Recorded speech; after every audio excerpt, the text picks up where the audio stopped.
안녕하세요. 저는 40대 초반 남자입니다. 아내와 10년이 넘는 결혼 생활을 하는 동안 항상 느끼고 있었던 건 아무리 발버둥 쳐도 아내가 원하는 걸 제가 충족시켜 줄 수 없다는 거였어요. 그만큼 물질적 소유가 남들과는 상당히 달랐었죠. 아내는 항상 불만이 많았었어요. 지금의 삶에 만족을 하지 못하고 저희보다 잘 사는 집안들을 부러워했었죠. 처음에는 그런 사람인 줄 전혀 알지 못했었는데 결혼 초에 아내는 소박하게 살아도 행복하기만 하면 바라는 게 없다고 했었죠. 하지만 시간이 지나면서 점점 아내의 성격은 바뀌기 시작했고 비슷한 나이대에 결혼한 사람들과 비교를 하게 되었어요. 그러면서 제가 벌어오는 돈에 대한 불만이 커짐과 동시에 부부싸움으로까지 이어지고 말았습니다. 이런 문제를 해결하기 위해서는 제가 더 뛰어다녀야만 했었고 그렇게 해야지 아내의 불만을 조금이나마 가라앉힐 수 있었습니다. 저도 사람인지라 이런 삶을 살아오다 보니 지치게 되더라고요. 그래서 아내에게 좀 쉬고 싶다고 하고 있는 일의 개수를 어느 정도 조절하는 게 좋을 것 같다고 했었지만 그럴 때마다 부부싸움은 당연한 결과로 이어지고 말았습니다. 차라리 말을 하지 않는 게 가정의 화목함을 유지할 수 있는 최선의 방법이었죠. 이런 생활이 계속 반복이 되다 보니까 아내를 향한 제 마음도 점점 식어가게 되더라고요. 그래도 제가 버틸 수 있었던 건 아이들 때문이었죠. 그렇게 살아온 지 10년이 넘어가던 시점에 그동안 싸웠던 건 아무것도 아니었을 만큼 집안이 휘청거릴 정도로 엄청 크게 싸운 적이 있었어요. 매달 생활비를 300만 원 정도 가져가는 사람이 어느 날 못 보던 가방을 하나 가지고 들어왔어요. 무슨 가방이냐고 물어보자 아내는 예민하게 반응을 하더니 신경 쓰지 말라면서 급하게 방으로 들어가더라고요. 10년을 넘게 살아왔었는데 딱 봐도 쓸데없이 또 사치를 부렸다는 걸 알 수 있었죠. 그 가방, 이번에 산 거야? 대충 봐도 명품 가방인 걸 알겠는데, 숨긴다고 내가 모를 줄 알았어? 그거 얼마 주고 산 거야? 집에 가방이 한두 개가 아닌데, 또 가방을 사는 건 너무하다고 생각되지 않아? 방 하나가 가방으로 가득 차 있을 정도인데, 당신의 사치는 언제쯤 멈출 거야? 이렇게 사는 게 당신은 행복하니? 내가 뭘 하던 무슨 상관인데. 당신은 돈이나 벌어오면 되는 거야. 지금 생활비도 턱없이 부족한 거 알고 있지? 애들 키우면서 내가 원하는 걸 충족시켜 주려면 지금 하는 일로는 부족하지 않겠어? 웬만하면 저녁에도 들어오지 말고 대리운전이나 한 건 더 뛰는 게 좋을 것 같은데. 그래야 나랑 우리 애들 먹여 살리지. 당신이 사치를 줄일 필요는 없는 거야? 내가 힘들다고 계속 말하고 있는데, 지금보다 얼마를 더 해야 멈출 생각인 건데, 계속 이렇게 살면 우리의 관계도 더 이상 유지하기 힘들다는 거 잘 알 거 아니야. 그냥 갈라섰으면 좋겠어? 이제 그만 좀 하자. 이런 식으로 사는 건 아무 의미가 없는 삶이라고. 꼴랑 한 달 생활비 300 맞춰주면서 한 돈 1,000만 원 주는 사람처럼 말을 하고 있네. 정말 어이가 없다. 능력 없는 당신 데리고 살아주는 것만도 감사하게 생각해. 내가 알아서 할 테니까 당신은 돈만 벌어오면 되는 거야. 알겠어? 내 주위 사람들은 남자 하나 잘 만나서 떵떵거리며 살고 있는데 가방 하나 산 거 가지고 엄청 쪼잔하게 구네. 내가 외제차로 바꾼 것도 아니고 꼴랑 가방 하나 새로 장만한 게 그렇게 마음에 안 들어? 나도 능력 없는 당신이랑 사는 거 지긋지긋해. 저와 아내는 서로가 가지고 있던 불만이 터져 나오게 되었고 결국엔 상처가 되는 말들을 쉬지 않고 내뱉었어요. 저도 더 이상은 이런 식으로 살고 싶지 않았어요. 돈만 버는 기계도 아니고 10년의 시간 동안 제 살과 뼈를 내어준 거나 마찬가지인 돈을 아내는 조금도 감사하게 생각하지 않고 있었죠. 결국 저희는 그날 이혼하자는 말까지 나오게 되었고 한동안 냉전의 시간이 흘러버렸습니다. 이렇게 사는 건 도저히 아닌 것 같아 매달 주던 생활비를 끊어버리기까지 했었죠. 하지만 아내는 눈 하나 깜빡하지 않고 오히려 자기가 하고 싶은 대로 막 나가는 모습을 보여주면서 저를 더 크게 자극했고 결국 각자 갈 길 가는 게 좋을 것 같다는 확고한 결정을 내리게 되었어요. 더 이상 아내와 함께 하기에는 많은 어려움이 있을 것 같다고 처갓댁에 찾아가 하소연을 하고 말았습니다. 그동안 많이 참아왔었습니다. 이제 그만하고 싶네요. 제 능력으로는 저 사람을 충족시켜줄 수는 없을 것 같아요. 아이들도 제가 키우겠습니다. 여자들은 원래 다 그래. 그 정도 안 쓰고 사는 게 어디 있어? 돈 써들고 세상 떠날 것도 아닌데 사는 동안 하고 싶은 거 하게 놔두면 좋은 거 아니야? 자네가 내 딸과 결혼하고 싶다고 했을 때 뭐라고 그랬어? 모든 걸 다 내어줘서라도 행복하게 만들 테니 내 딸을 달라고 했잖아. 그럼 이 정도는 각오하고 데려간 거 아니야? 그런데 10년이 지나고 나서야 내 딸을 도로 데려가라는 게 말이 되나? 서로 지지고 볶고 얼굴을 붉혀도 이혼만큼은 허락해 줄 수 없네. 자기가 부족한 건 생각도 안 하고 이혼하자는 말부터 꺼냈다니까. 이럴 거였으면 애초에 결혼도 하지 않았지. 당신 때문에 내 인생 10년이 날아갔다고. 자네가 이렇게까지 무책임한 놈인 줄 알았으면 내 딸을 주지도 않았지. 내 딸 인생은 어떻게 보상해 줄 텐가? 이혼을 할 거면 그만큼 대가가 필요하지 않겠소? 대가라뇨? 저 사람만 인생을 허비했나요? 제 10년도 같이 쓸어내려 갔다고요. 제가 얻은 건 뭔데요? 아무것도 남아있지 않은 빈 껍데기만 있는 상태잖아요. 알뜰살뜰 모아서 삶이 좋아질 수 있게 노력이라는 건 단 한 번도 하지 않은 저 사람 때문에 애들도 제대로 된 삶을 살아가지 못하고 있는 상황인데 그런 말이 나와요? 장인 장모는 제가 무조건 잘못했다며 자기 딸을 데려갔으면 평생 책임을 져야 한다고 이혼만큼은 무조건 반대를 하고 있었습니다. 생각했던 거와 다르게 전혀 다른 말을 듣게 된 터라 너무 화가 치밀어 올랐어요. 저는 이혼 소송이라도 가겠다며 더 이상은 아내와의 관계를 질질 끌지 않기로 결정하게 되었어요.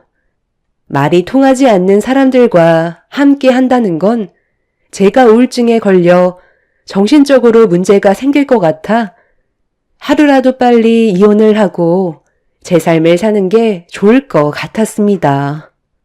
그렇게 이혼을 준비하는 동안 아내는 제가 생활비도 끊고 제대로 된 남편의 역할을 끝까지 행해주지 않았다는 거에 보란 듯 아이들을 방치해버렸어요. 평소 같았으면 회사에서 퇴근을 하고 바로 대리운전을 뛰는데 아내와의 이혼을 통보한 이후 대리운전은 그만하기로 결정을 하게 되었죠. 그리고 그때부터 아이들은 오로지 제 몫이 되었습니다.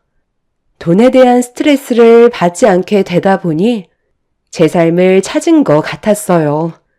잠잘 시간 쪼개가며 대리운전을 했을 때와는 다르게 행복 지수가 훨씬 높아졌고 돈보다 가정이 중요하다는 걸 확실하게 알 수 있었죠.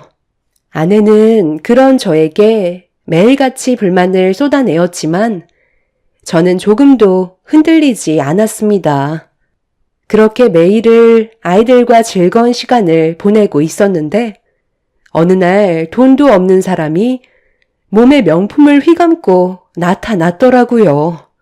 사치를 부리기에는 카드까지 전부 다 막아놓은 상태라 아내가 제 돈을 함부로 쓸 수 있는 상황은 아니었죠. 그러다 보니 아내의 돌발 행동들에 의심을 품었고 제가 돈을 주지 않는다고 이혼하기도 전에 바람을 피우는 것 같은 느낌을 받게 되었어요. 갈 때까지 가는 아내의 행동에 그냥 넘어갈 수 없었던 저는 제발 정신 차리라고 한마디 싸붙였네요. 그렇게 살면 당신 인생이 행복하다고 느껴져? 내가 봤을 때 그거 병이야.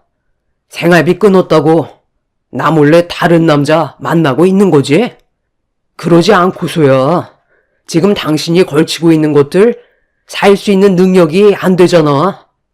웬만하면 이혼하기 전까지는 쓸데없이 바람 피우는 행동은 자제해 주는 게 좋지 않겠어? 내가 뭘 하던 당신이 뭔 상관인데? 어차피 갈라서면 남남 아냐? 나도 살 길을 찾아야 할 거 아냐? 능력 없는 당신같이 찌질한 남자 만나고 싶지 않거든. 한 살이라도 젊었을 때 제대로 된 남자 만나서 남은 인생 행복하게 살려고 내 몸에 투자 좀 하겠다는데 쓸데없이 참견하지 말고 집에서 애들이나 봐.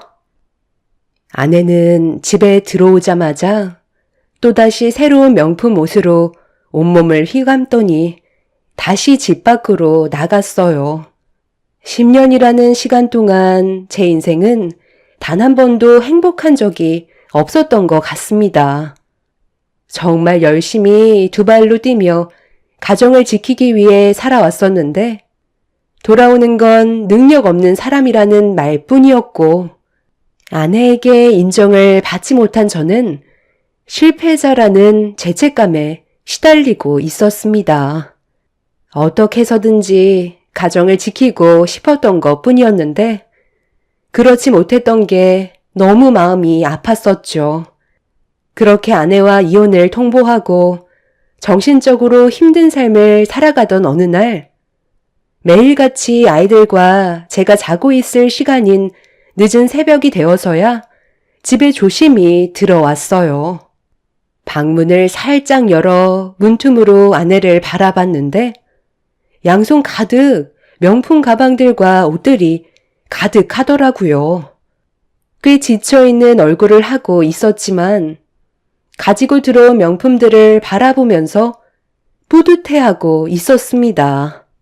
그때 아내가 저와 이혼도 하기 전에 외도를 하고 있다는 게 확실해 보였고 저에 대한 마지막 예의가 아닌 것 같아 화가 치밀어 오른 저는 확실한 증거물을 만들어 아내에게 제대로 된 위자료 청구 소송까지 갈 생각을 가지고 있었습니다.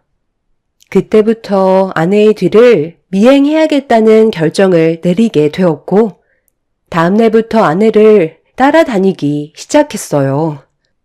그런데 이 사람이 정신이 나갔는지 남자를 한두 명 만나고 있는 게 아닌 듯 보였습니다. 전화 통화를 받더니 잠시 뒤 한 건물 안으로 들어갔고 한참 뒤에나 나오던 아내는 작은 명품 가방 하나를 들고 나왔죠. 그리고 또 다른 지역으로 옮긴 아내는 누군가를 기다리는 듯 보였고 전화가 왔는지 반갑게 웃으면서 대화를 나누다가 또다시 건물 안으로 들어갔습니다. 이런 일들을 반복적으로 하던 아내는 어느새 집에 도착했을 때 양손 가득 명품들이 한가득 쌓여 있었어요. 아내는 자기가 원하는 걸 얻기 위해 다른 남자들 집에 들어가 원하는 걸 내어주고 대신 명품을 받는 것 같은 느낌이 들었어요. 왜 이렇게까지 하는지 이해를 할 수가 없었죠. 한참 동안 집에 들어가지 못하고 온갖 상상을 하던 저는 아내가 도대체 어떤 일을 저지르고 있는지 확인해 보기 위해 집으로 들어가 명품 물건들을 정리하고 있는 아내를 돌려 세운 뒤 대화를 시도했습니다. 나는 당신과 할 말이 없는데 뭐가 더 남은 거야? 또 쓸데없는 말 할 거면 그만 내 방에서 나가줬으면 좋겠는데. 당신이야말로 어디 갔다 온 건데? 애들 배고파하는 거 안 보여? 쓸데없는 짓 할 시간에 애들이나 챙기지 그래? 내가 애들 볼 때는 그래도 끼니는 거르지 않게 했거든. 당신은 도대체 할 줄 아는 게 뭐야? 당신, 요즘 뭐라고 다니길래 이렇게 많은 명품들을 가지고 집에 들어오는 거야? 나 말고 다른 남자 만나고 있기라도 한 거야? 우리 아직 법적으로 부부인 거 몰라? 내가 남자를 만나던 뭔 짓을 하던 그게 당신이랑 무슨 상관이야? 나는 가지고 싶은 걸 충족시켜주지 못하는 능력 없는 당신 때문에 지질이 궁상처럼 살 바엔 다른 사람들이 원하는 걸 내어주고 그에 대한 대가를 얻는 삶이 훨씬 좋다는 걸 깨달았어. 그걸 뒤늦게 깨달았지만 그래도 나는 지금 상당히 만족하고 있다고. 부자들은 확실히 다르더라고. 나도 능력 있는 좋은 남자 빨리 만나서 제대로 된 인생 살아봐야 되지 않겠어? 나 정도 얼굴에 몸매가 되니까 남자들이 달려드는 것 봐. 돈 많고 능력 있는 남자가 애 딸린 이혼녀를 누가 좋아해 준다는데? 그 사람들은 눈이 없냐? 당신이 뭔가 착각하고 있는 것 같은데 당신은 그냥 놀잇감에 불과한 거라고. 명품에 눈이 멀어 이용당하고 있는 걸 모르고 사는 당신이 정말 한심하다. 나이가 몇인데 아직까지도 철없는 생각을 가지고 있는 거야?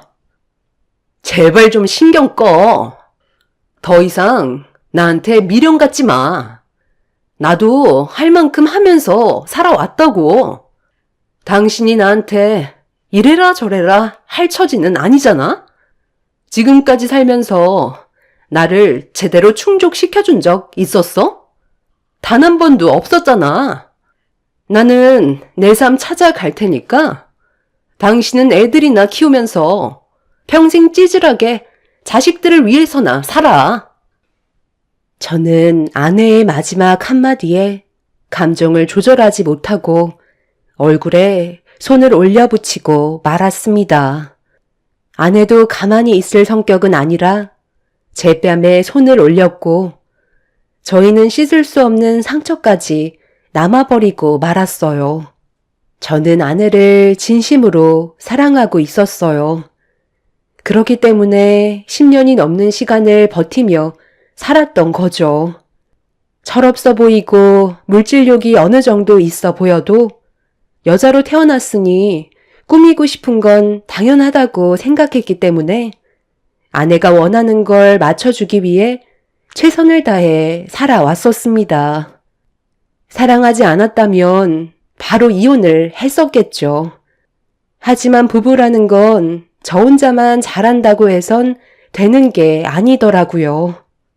제가 하는 만큼 상대방도 저에게 어느 정도 해야 균형을 맞출 수 있다는 걸 알 수 있었습니다.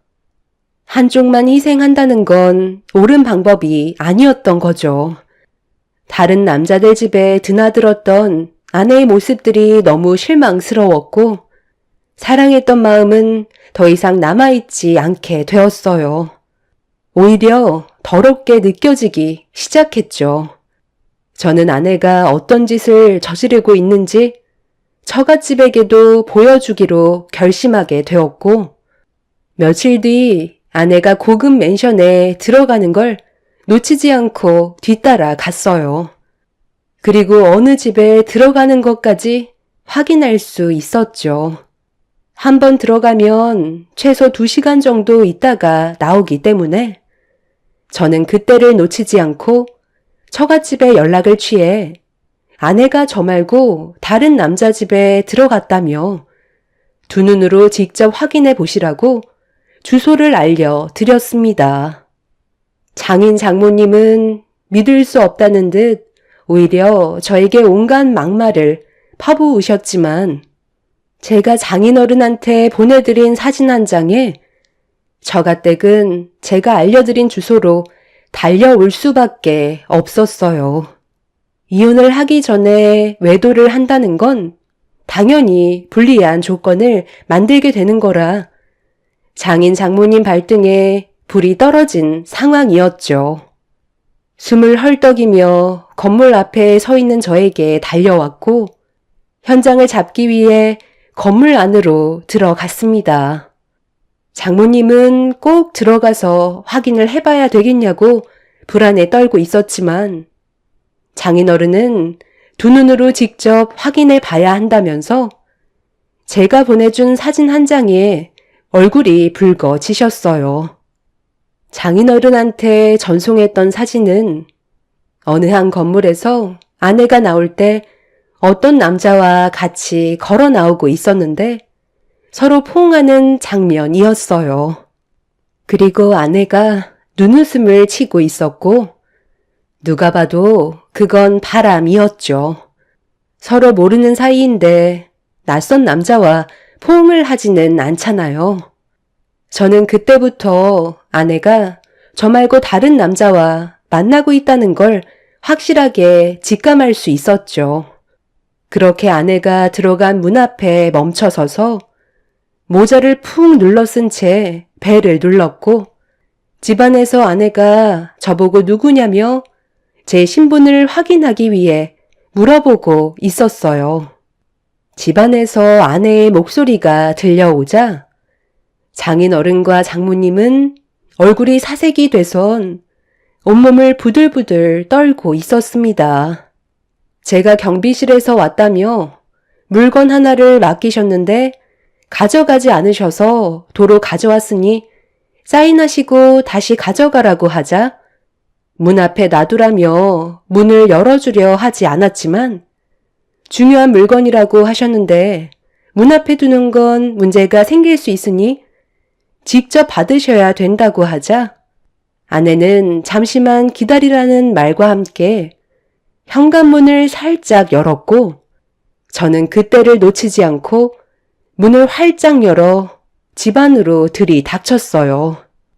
아내는 가운에 시루라기만 걸친 상태로 저와 눈이 마주치게 되었고 장인 장모의 얼굴을 보자마자 비명을 지르면서 급하게 방으로 도망을 쳤어요. 장모님은 충격적인 아내의 모습을 보고 다리에 힘이 풀리셨는지 그 자리에 주저앉아 버렸죠. 장인어른은 아내가 들어간 방문을 두드리면서 당장 튀어나오라며 소리를 지르기 시작했어요. 저도 너무 충격이었던 게 아내의 옷차림은 상상조차 하지 못했던 장면이었죠. 방 안에서 나오지 않는 아내에게 당장 튀어나오라고 화를 냈지만 방 안에서 끝까지 나오지 않길래 억지로 문을 따버린 뒤 방 안에 있던 아내를 확인하는 순간 상상도 못했던 광경이 눈앞에 펼쳐져 저희 모두는 경악을 하고 말았어요. 당신 지금 뭐 하는 짓이야? 내가 뭐 하는 거냐고 물어보고 있잖아. 당장 멈추지 못해? 이리 내놔. 이것들 전부 다 뭐야? 왜 이게 당신 가방에 전부 들어가 있는 건데? 아이, 내놔. 그건 내 거야. 당신이 뭔데? 내 일에 참견이야. 나는 타당하게 대가를 치르고 가져가는 거라고. 여긴 어떻게 알고 온 거야? 지금 날 미행한 거니? 그럼 지금까지 당신이 손에 들고 있던 명품들이 전부 다 이런 식으로 가져왔던 거였어? 이건 엄연한 범죄라고. 법적으로 처벌받을 수 있다는 거 몰라? 뭐가 문젠데. 나는 방 청소해주고 타당하게 받는 보상이라고. 이 사람들 돈 많은 부자들이잖아. 명품 같은 거 한두 개 없어진다고 큰일 나지 않는다고. 지금까지 나한테 연락 한 통 온 적 없었어. 문제가 생겼다면 지금쯤 경찰서에서 전화가 왔겠지. 그만큼 이 사람들은 자기가 명품을 몇 개나 가지고 있는지 모른다고. 예, 지희야. 그래도 이건 아니지. 아무리 네가 가지고 싶은 물건들이 있다고 해도 이건 주인이 있는 물건이잖아.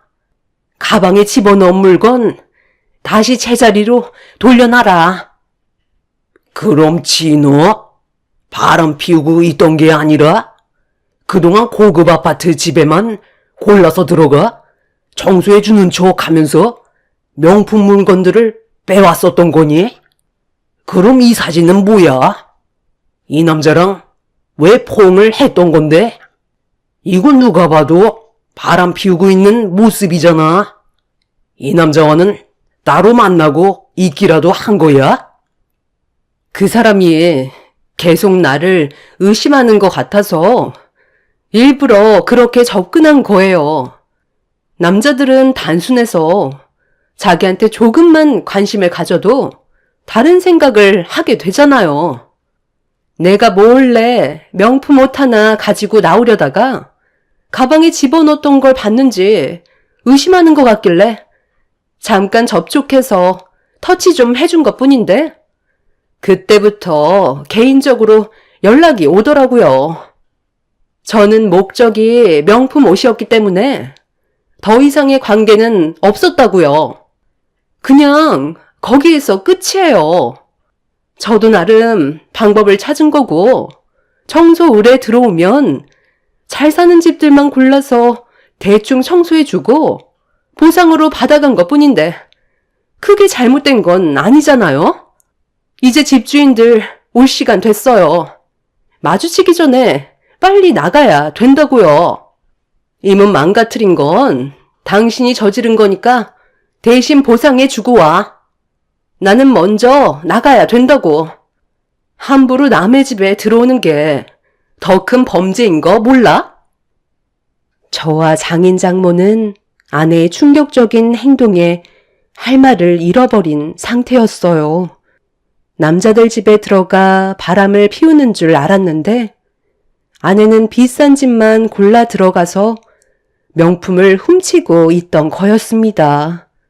아무리 물질욕이 강하다고 해도 이런 행동을 저질렀다는 거에 너무 황당한 상태라 아내의 모습을 멍하니 바라보고 있었는데 아내는 뭔가 아쉬웠는지 제 손에 들려있던 가방을 빼앗아 옷장에 걸려있던 명품 옷들을 더 꺼내 구겨넣고 있었습니다. 장모님은 그 모습을 보며 눈물을 흘리셨고 저와 장인은 아무 말도 하지 못한 채 문제가 있는 아내의 행동을 바라볼 수밖에 없었어요. 그렇게 급히 집 밖으로 뛰쳐나가려는 아내를 붙잡아 저는 경찰에 신고를 하게 되었고 잠시 뒤 집주인분들과 경찰들이 집 안으로 들어오면서 사건은 마무리가 되었습니다. 결국 아내는 경찰서에서 조사를 받게 되자 피해본 사람들이 상당히 많다는 걸 알 수 있었고 아내의 집에 있던 명품 물건들은 제 주인한테 다시 돌아갔지만 많은 사람들이 피해를 보게 된 거에 대해 아내를 상대로 소송을 걸었습니다. 결국 법적인 처벌을 면하지 못하게 되면서 징역을 살 수밖에 없었어요. 장인어른은 자기 딸이 받게 될 처벌 정도를 최대한 낮추려고 변호사를 선임해 여러 가지 방법을 동원했고 정신질환이 있다는 문제로 밀어붙이면서 아내의 징역을 어느 정도 감형받게 할 수 있었습니다. 하지만 한두 명이 피해를 본 게 아니었기 때문에 그에 따른 위자료도 같이 보상을 해줘야만 했었죠. 아내는 이렇게 된 게 전부 다 제 탓으로 돌리고 있었어요. 능력이 없는 저를 만나 제대로 된 삶을 살지 못해 가지고 싶은 걸 가질 수 없는 자신의 인생이 너무 불쌍해 이런 방법을 선택한 거라고 모든 걸 제 탓으로 돌리고 있었어요. 아내와 살면서 단 한 번도 쉰 적 없이 모든 걸 해주기 위해 밤낮 가리지 않고 일만 해왔었는데 아내에게는 그저 부족한 남편일 뿐이었던 거죠. 그날 이후 저희는 이혼을 했고 지금 현재 저는 아이들과 함께 살아가고 있습니다. 아내는 앞으로 6개월의 징역을 살아야 하지만 그 시간 동안 자기가 무엇을 잘못했는지 되돌아봤으면 좋겠어요. 그리고 다시 사회로 나왔을 때는 제대로 된 삶을 살길 바랄 뿐입니다. 아이들이 상처받을까봐 이런 상황을 말하지 않고 있지만 엄마만 기다리고 있는 아이들이 너무 불쌍하기만 하네요. 제가 그렇게 잘못한 건가요? 능력이 없는 게 죄라면 할 말 없지만 그래도 저는 최선을 다했는데 그걸 알아주지 못한 아내한테 너무 서운하네요. 앞으로 어떻게 살아야 할지 모르겠어요. 부모님께서는 아이들의 교육적인 문제에서도 이혼을 한 게 잘한 선택이라곤 하지만 마음이 씁쓸합니다. 제가 진심으로 사랑했던 여자가 변해버려 이혼을 하게 된 거니까요.